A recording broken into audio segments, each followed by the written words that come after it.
Mentari pagi menyinari sebuah desa kecil di pinggiran Jawa Tengah. Udara segar dari sawah yang membentang menjadi penanda dari hari baru yang dimulai. Di tengah suasana damai itu, seorang lelaki paruh baya bernama Pak Kus melangkah keluar dari rumah kayu sederhana yang ia tinggali bersama istrinya. Singkat setelah salat subuh, ia bergegas menuju masjid. Bukan karena ia seorang ulama, melainkan karena warga merasa bahwa cerita hidupnya penuh pelajaran. Pak Kus tidak pernah menolak jika diminta berbicara. Suaranya rendah dan hangat menyampaikan pengalaman hidupnya yang berat namun syarat makna. Seorang pemuda desa yang sedang membersihkan halaman masjid menyapanya. "Bapak, hari ini ceramah lagi, kan?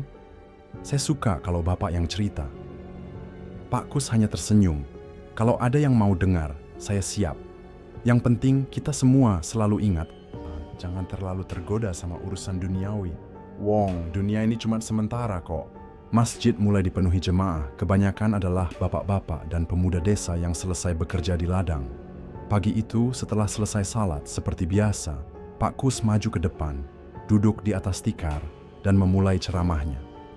Hidup itu seperti sungai bapak-bapak, kadang airnya tenang, kadang deras. Kalau kita tidak kuat, kita bisa hanyut. Tapi ingat, arus deras itu seringkali cuma tipuan. Apapun yang kita kejar di dunia ini, tidak ada yang abadi, katanya sambil menatap para jemaah. Pendengar mengangguk pelan, menyelami kata-kata yang Pak Kus sampaikan dengan rendah hati. "Boleh. Tahu kenapa sih Bapak sering bicara soal godaan duniawi? Apa Bapak punya pengalaman sendiri?" tanya Pak Raji, salah seorang jemaah. Pak Kus terdiam sejenak. Ia menatap Pak Raji dengan sorot mata yang lalu tersenyum tipis. "Pak Raji, saya pernah melakukan kesalahan besar. Dulu, saya hanyut dalam arus itu. Saya terlalu tergoda sama dunia. Tapi Tuhan masih sayang sama saya. Kalau Bapak dan lain-lain mau dengar cerita saya, Kak, saya pasakan cerita. Tapi saya minta, jangan pernah ada yang ikut-ikutan apa yang pernah saya lakukan."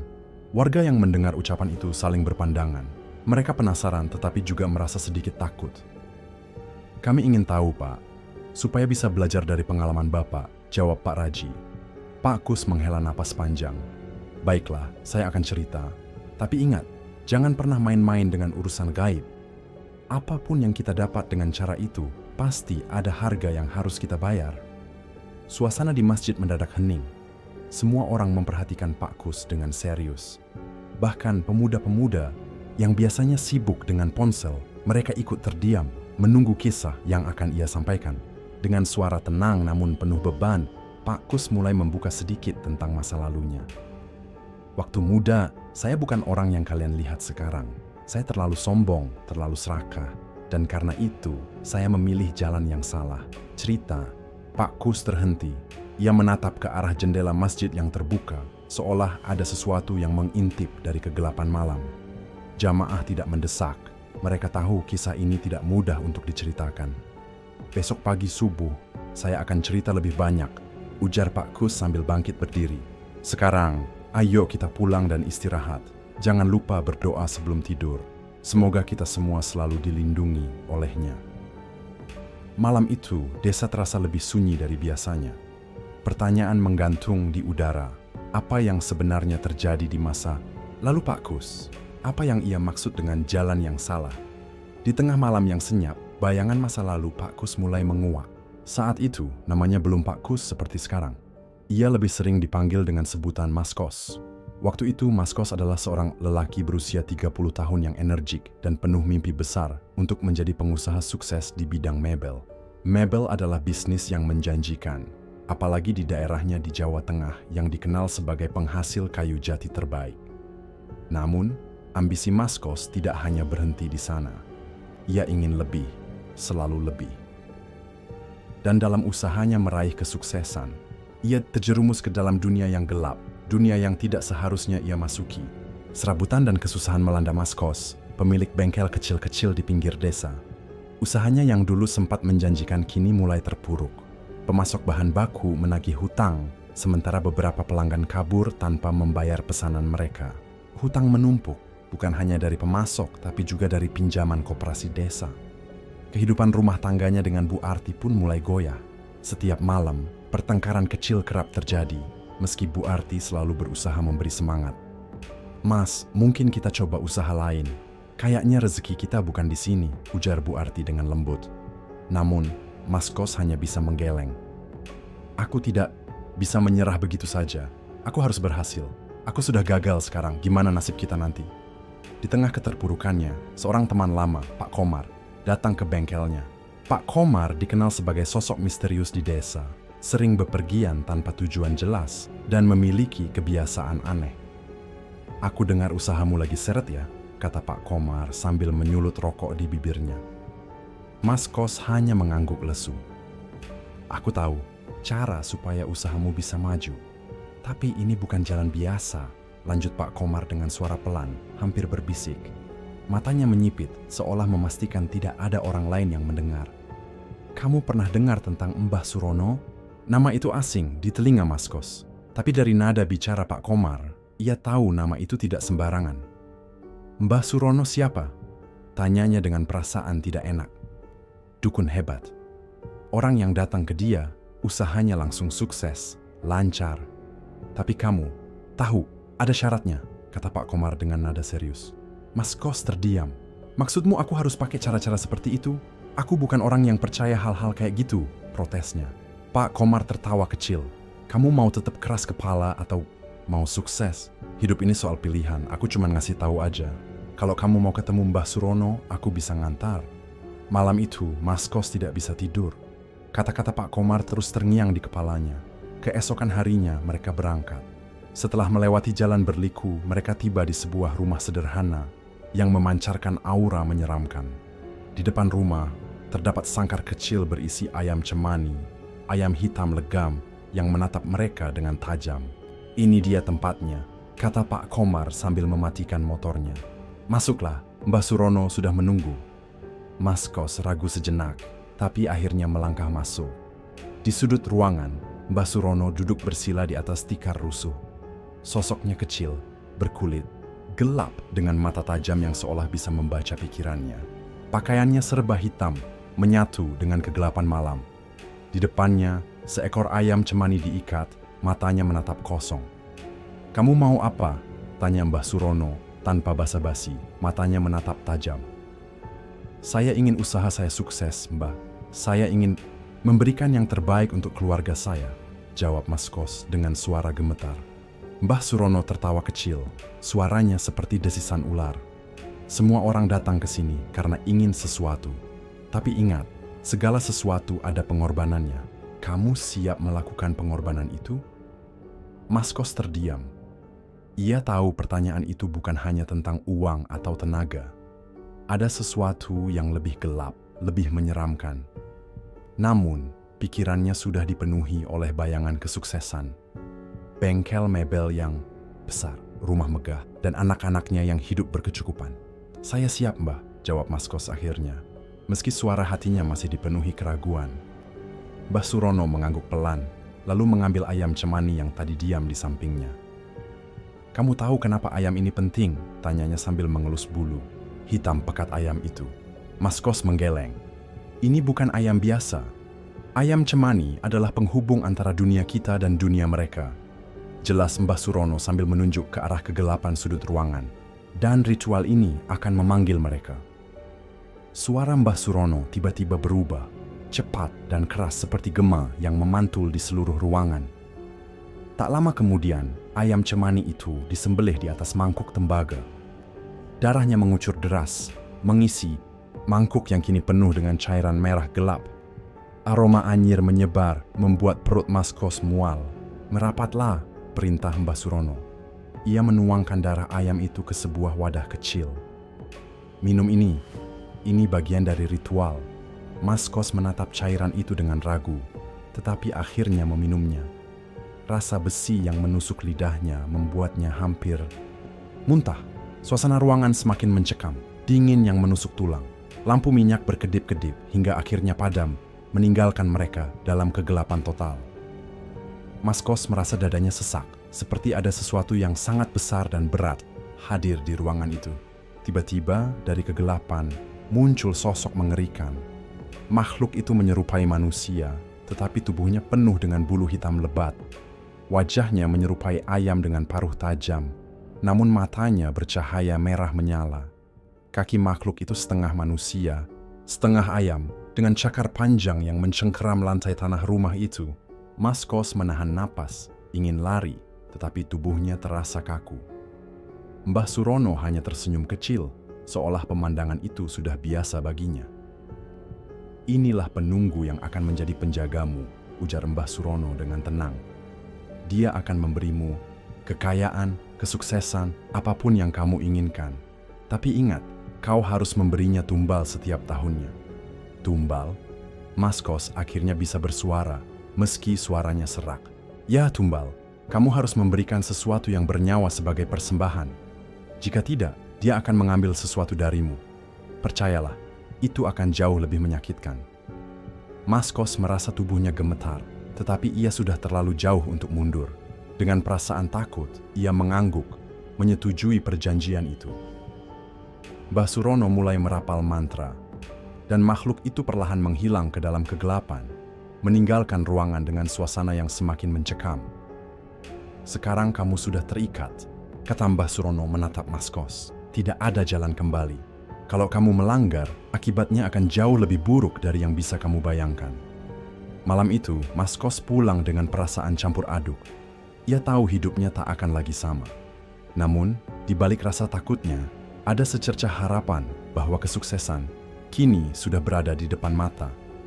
Beberapa bulan kemudian, tak ada yang menyangka, usaha mebel Mas Kos yang sebelumnya terseok-seok, kini berubah menjadi salah satu bisnis terbesar di desanya.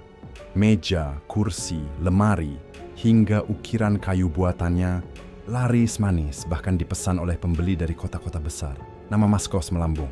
Para tetangga mulai memandangnya dengan iri, bahkan tak sedikit yang berbisik-bisik membicarakan perubahan mendadak dalam hidupnya. Rumah kecil yang dulu ia tinggali bersama istri dan anak-anaknya kini sudah berubah menjadi bangunan megah dengan pilar-pilar besar. Halaman depan rumahnya dihiasi taman yang selalu terawat, lengkap dengan air mancur kecil. Garasi rumahnya yang luas menampung 2 mobil baru, sesuatu yang jarang terlihat di desa kecil mereka pada tahun 90-an. Mas Kos dan keluarganya kini hidup bergelimang harta, mengenakan pakaian mewah, dan makan makanan yang dulunya hanya mereka impikan. Namun, di balik gemerlap kesuksesan itu, ada sesuatu yang ganjil. Sesuatu yang hanya dirasakan oleh orang-orang yang tinggal di rumah besar itu. Semua dimulai dengan suara ayam berkokok di tengah malam. Awalnya Pak Kusen mengabaikan suara itu, mungkin ayam milik tetangga yang lepas, pikirnya. Namun suara itu terus muncul, bahkan lebih sering dan lebih dekat. Suaranya aneh, seperti berasal dari ayam besar yang sedang marah. Kadang terdengar di halaman belakang, kadang di depan pintu, bahkan di langit-langit rumah.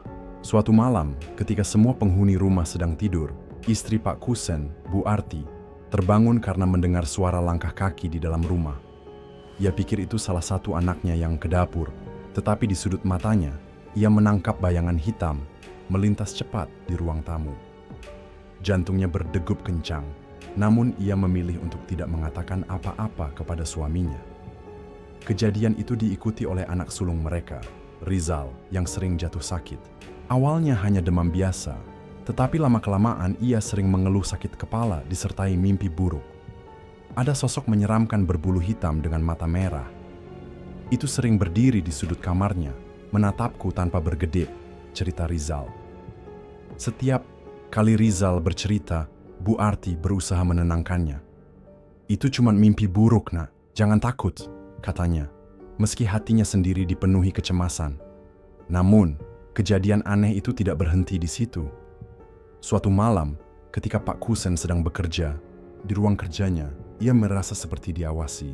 Ketika ia menoleh, ia melihat bayangan hitam besar berdiri di luar jendela. Sosok itu hanya berdiri diam, tak bergerak, tapi keberadaannya memancarkan aura mengancam yang membuat Pak Kusen bergidik. Saat ia memeriksanya lebih dekat, bayangan itu menghilang begitu saja, seolah hanya ilusi.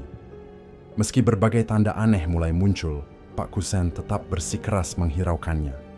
Ia terlalu sibuk mengurus bisnisnya yang terus berkembang. Ia sering bepergian keluar kota untuk bertemu klien, menghadiri pameran, atau sekadar memamerkan kekayaannya. Baginya, keberhasilan ini adalah bukti bahwa ia telah membuat keputusan yang tepat. Walaupun dalam hati kecilnya ia tahu ada sesuatu yang salah. Dengan uang yang melimpah, Pak Kusen mulai memanjakan dirinya dan keluarganya. Ia membelikan istrinya perhiasan emas yang mahal, mengisi rumah mereka dengan barang-barang mewah, bahkan membeli sebidang tanah baru di dekat pasar desa untuk memperluas usahanya. Semua yang ia lakukan seolah hanya untuk membuktikan pada dunia bahwa ia telah menang. Namun, kegembiraan itu terasa hampa. Bu Arti mulai menyadari bahwa Pak Kusen semakin jarang berbicara tentang keluarga. Perhatiannya hanya terfokus pada uang dan bisnis. Anak-anak mereka juga mulai merasakan ketegangan di rumah, terutama karena Rizal yang terus sakit-sakitan. Di sisi lain, Pak Kusen menyembunyikan ketakutannya dengan terus menenggelamkan diri dalam pekerjaan. Ia menganggap semua kejadian aneh itu hanyalah gangguan kecil, sesuatu yang sebanding dengan kesuksesan yang ia dapatkan. Namun, suara ayam itu terus menghantuinya. Suatu malam saat ia berada di dapur, ia merasa seperti ada yang berdiri di belakangnya. Meski ketika ia menoleh, tak ada siapapun, Pak Kusen tetap menganggap semua itu sebagai hal sepele. Ia menyuruh keluarganya untuk tidak menghiraukan hal-hal yang menurutnya tidak masuk akal. Kita sudah diberkati dengan rezeki melimpah. Jangan terlalu banyak berpikir yang aneh-aneh, katanya. Suatu malam saat Bu Arti mencoba bercerita tentang apa yang ia rasakan, Pak Kusen hanya diam. Namun dalam hati kecilnya, Pak Kusen tahu bahwa semuanya belum selesai. Kekayaan besar yang ia dapatkan mulai terasa seperti beban, bukan berkat. Ia sadar perjanjian yang ia buat dengan makhluk gaib melalui Mbah Surono bukan sesuatu yang bisa dia ingkari begitu saja. Malam itu, Pak Kusen tidur di rumahnya dengan perasaan berat. Tubuhnya lelah setelah seharian mengurus bisnis, namun tidurnya tidak nyenyak. Di tengah malam, ia terbangun oleh suara aneh, seperti campuran kokokan ayam dan tawa manusia. Matanya terbuka lebar, dan di sudut kamarnya, ia melihat sosok hitam dengan mata merah menyala. Makhluk itu mendekatinya perlahan, mencakar tanah dengan kuku panjangnya, sebelum akhirnya menerkam dan menyeretnya ke dalam kegelapan. Pak Kusen terbangun dengan tubuh basah oleh keringat, napasnya tersengal-sengal. Ia merasakan sakit di punggungnya, seolah-olah kuku makhluk dalam mimpinya benar-benar mencengkeram tubuhnya. Ia menoleh ke arah jendela, dan di sana, dalam kegelapan, ia melihat bayangan hitam berdiri diam, menatapnya dengan tajam. Ia mencoba berteriak, tetapi suaranya tercekik di tenggorokan.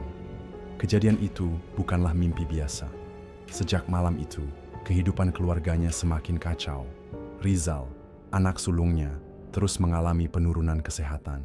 Meski telah diperiksa secara medis dan dinyatakan tidak memiliki masalah serius, tubuh Rizal terus melemah, seperti ada sesuatu yang menghisap energi hidupnya secara perlahan.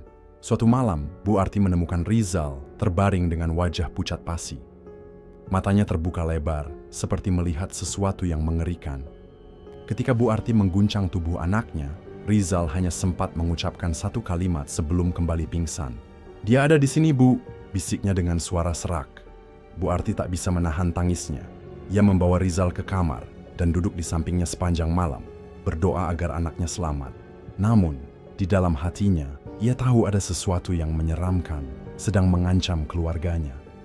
Keesokan harinya, Pak Kusen duduk di ruang kerjanya, menatap laporan penjualan yang kini hanya tampak seperti tumpukan angka tanpa arti. "Mas, ini semua ada yang tidak beres," kata Bu Arti dengan nada serius. "Kamu lihat sendiri Rizal makin parah. Rumah ini juga makin aneh. Suara-suara itu, bayangan-bayangan itu, aku nggak tahan lagi. Kamu harus cari tahu apa yang sebenarnya terjadi, Mas." Pak Kusen menghela napas panjang, mencoba menghindari tatapan istrinya. "Sarti, jangan terlalu percaya hal-hal seperti itu. Rizal sakit karena mungkin terlalu capek bermain. Kita bawa dia ke dokter lagi yang lebih spesial. Nanti dia pasti sembuh kok." "Ini bukan soal dokter, Mas," Bu Arti memotong, suaranya bergetar oleh emosi. "Sampean tahu ini bukan hal biasa. Ada yang nggak kamu ceritakan ke aku. Ada sesuatu yang kamu sembunyikan, Mas." Pak Kusen terdiam, tak bisa berkata-kata. Ia mencoba meyakinkan istrinya bahwa semuanya baik-baik saja, tapi pandangan Bu Arti menunjukkan bahwa ia tidak percaya sepatah kata pun dari ucapannya. Semakin hari, tekanan yang dirasakan Pak Kusen semakin besar. Ia mulai menyadari bahwa kekayaan yang ia dapatkan tak sebanding dengan harga yang harus dibayar. Setiap malam, ia merasa dihantui oleh mimpi buruk yang sama, suara-suara ayam, bayangan makhluk berbulu, dan teriakan Rizal yang terus mengganggu pikirannya. Ia bahkan mulai merasa takut berada di rumah sendiri. Namun, ia bingung bagaimana cara menyelamatkan keluarganya tanpa melanggar perjanjian yang telah ia buat. Sementara itu, waktu terus berjalan. Hidup Pak Kusen seperti bayangan gelap yang terus menghantui. Di tengah keputusasaan, ia mendengar kabar dari seorang kawan jauh tentang Kiai Hasan, seseorang yang dianggap ahli dalam hal-hal gaib dan bisa membantu menyelesaikan masalah seperti yang ia alami. Nama Kiai Hasan membawa secercah harapan di hati Pak Kusen. Setelah berdiskusi singkat dengan Bu Arti, ia memutuskan untuk berangkat ke pesantren tempat Kiai Hasan tinggal.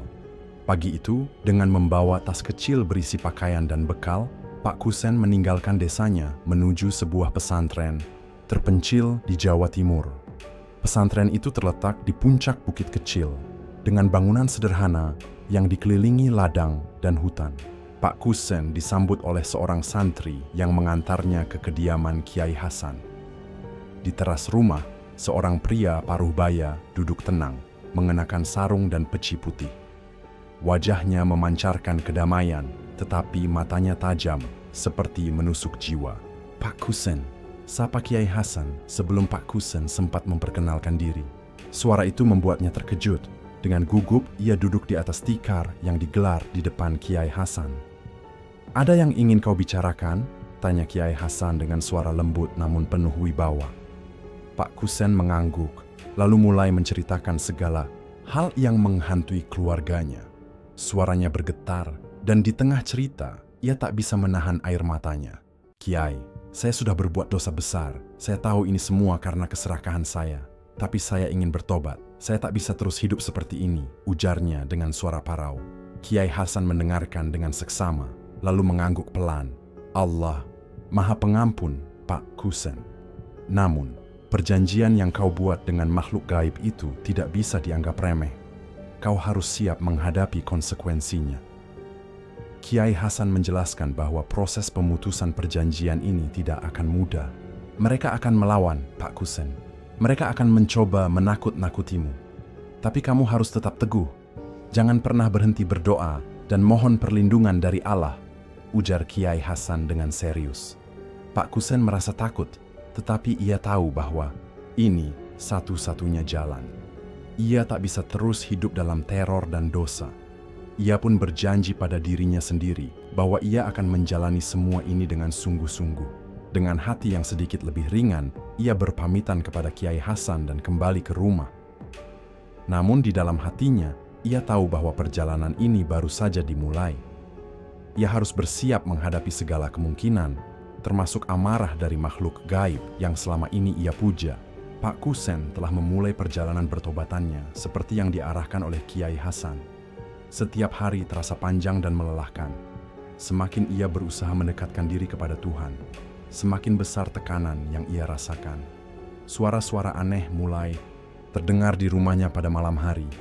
Langkah kaki yang berat, suara benda jatuh, hingga suara ayam berkokok tepat di depan kamarnya. Meski tidak ada ayam di rumah mereka. "Sampean yakin semua ini ada hubungannya dengan apa yang sampean lakukan dulu?" tanya Bu Arti dengan wajah cemas. Pak Kusen mengangguk pelan. "Aku tahu, Sarti, ini memang ujian. Aku harus kuat. Kamu juga, tolong banyak berdoa untuk anak-anak kita." Ketegangan di rumah mencapai puncaknya ketika serangan makhluk gaib mulai mengarah ke anak sulung mereka, Aldi. Anak itu tiba-tiba jatuh sakit dengan gejala yang tak bisa dijelaskan. Tubuhnya panas, wajahnya pucat, dan ia sering mengigau di malam hari. "Bu, ada orang hitam besar di kamar," bisik Aldi suatu malam dengan suara serak, membuat Bu Arti ketakutan setengah mati. Pak Kusen, yang sedang bersiap untuk salat malam, segera masuk ke kamar anaknya. Ia mendapati Aldi mengigau, Matanya terbelalak sambil menunjuk ke sudut kamar. "Pak, ini sudah keterlaluan. Aku tak bisa biarkan ini terus terjadi," ujar Bu Arti dengan suara gemetar. Sebelum memimpin doa bersama, Pak Kusen menghabiskan malam itu dengan salat dan zikir. Meski tubuhnya terasa lelah dan pikirannya terus dihantui, ketakutan, ia berusaha tetap teguh. Tepat saat ia mulai merasakan kelegaan, sesuatu yang aneh terjadi. Lampu di ruangan tempatnya beribadah tiba-tiba padam. Udara menjadi dingin dan bau anyir darah memenuhi ruangan. Pak Kusen jatuh, tetapi ia tahu ini bukan tidur biasa. Ia merasa dirinya ditarik ke dalam mimpi yang menyerupai alam gaib. Dalam mimpinya, Pak Kusen berdiri di sebuah lapangan luas yang gelap. Angin kencang berhembus, membawa suara-suara mengerikan seperti lolongan hewan dan jeritan manusia. Dari kegelapan, muncul makhluk yang selama ini menghantuinya.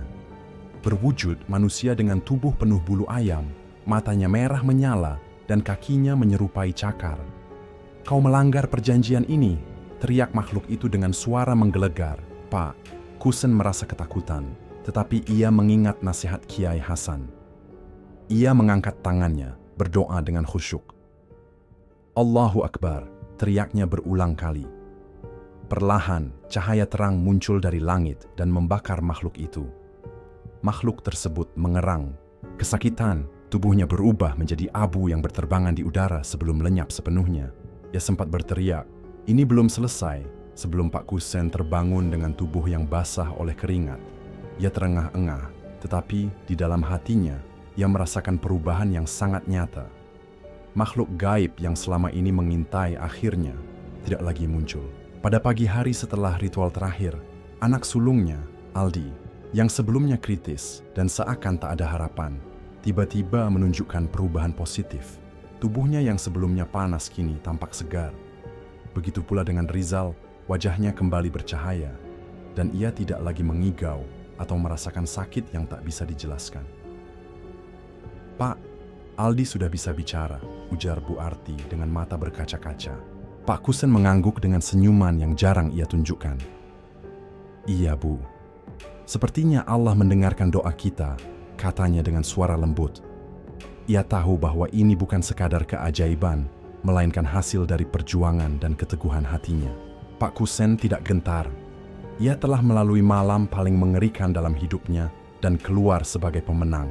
Setelah ancaman itu, makhluk gaib tersebut akhirnya menghilang dan tidak pernah muncul lagi. Pak Kusen percaya bahwa ini adalah petunjuk bahwa perjanjian itu sudah benar-benar putus. Namun Pak Kusen merasa berat dengan apa yang telah ia lakukan di masa lalu. Ia tahu bahwa kekayaan yang ia peroleh dengan cara pesugihan tidak bisa dipertanggungjawabkan di hadapan Tuhan. Kini, setelah pertobatan dengan bimbingan Kiai Hasan, Pak Kusen memutuskan untuk menebus semua dosanya. Pertama-tama, ia menjual semua harta yang dulu ia kumpulkan dari darah dan perjanjian gaib tersebut. Rumah besar yang dulu dibangun dengan kemewahan kini dijual, dan uang hasil penjualannya ia gunakan untuk menyumbang kepada pesantren di desa. Pak Kusen percaya bahwa dengan cara ini, ia bisa membersihkan jiwanya dari beban dosa. "Ini yang seharusnya saya lakukan dari dulu," kata Pak Kusen pada istrinya. Bu Arti melihat perubahan suaminya dengan penuh kebanggaan. "Semoga ini menjadi awal yang baik untuk kita semua." "Ya, Pak," ujarnya dengan senyum penuh harap. Setiap pagi, Pak Kusen kini pergi ke masjid untuk salat berjamaah, mendengarkan ceramah, dan memberi nasihat kepada pemuda-pemuda di desanya tentang pentingnya iman dan ketakwaan kepada Tuhan. Ia menceritakan pengalamannya dengan cara yang penuh hikmah agar orang lain tidak jatuh ke dalam godaan duniawi seperti yang pernah ia alami. Namun, meski hidupnya kini sederhana dan jauh dari kemewahan, Pak Kusen tidak merasa kekurangan. Ia merasa penuh dengan ketenangan batin yang selama ini ia cari. Pada suatu sore yang cerah, Pak Kusen duduk di bawah pohon besar di depan masjid, memikirkan semua yang telah terjadi. Ia teringat pertemuan dengan Mbah Surono di masa lalu. Mbah Surono pernah berkata, pertobatan seperti ini sangat jarang berhasil. Hanya sedikit orang yang mampu melepaskan diri dari perjanjian ini. Tapi jika kau berhasil, hanya Tuhan yang bisa memberimu jalan. Pak Kusen telah membuktikan bahwa pertobatan yang tulus bisa menghapus semua dosa. Ia sudah melepaskan diri dari ikatan makhluk gaib dan kekayaan yang datang dari jalan yang salah. Namun, di balik ketenangan itu, ia tahu bahwa bayangan masa lalunya akan selalu mengintai. Setiap kali ia mendengar suara ayam berkokok di kejauhan atau melihat bayangan hitam di sudut matanya, ia mengingat betapa dekatnya ia dengan kehancuran. Tapi kini, ia telah menemukan kekuatan baru, iman dan keteguhan hati. Ia tahu bahwa perjalanannya belum selesai, tetapi ia yakin bahwa selama ia tetap berpegang pada jalan yang benar, tidak ada yang perlu ia takuti. Selesai. Demikianlah kisah dari Pak Kusen, sebuah cerita tentang pertobatan, perjuangan, dan kemenangan atas kegelapan. Semoga kisah ini menjadi pengingat bahwa tidak ada dosa yang terlalu besar untuk diampuni selama ada niat tulus untuk berubah. Sampai jumpa di kisah lain. Alhamdulillah, wassalamualaikum.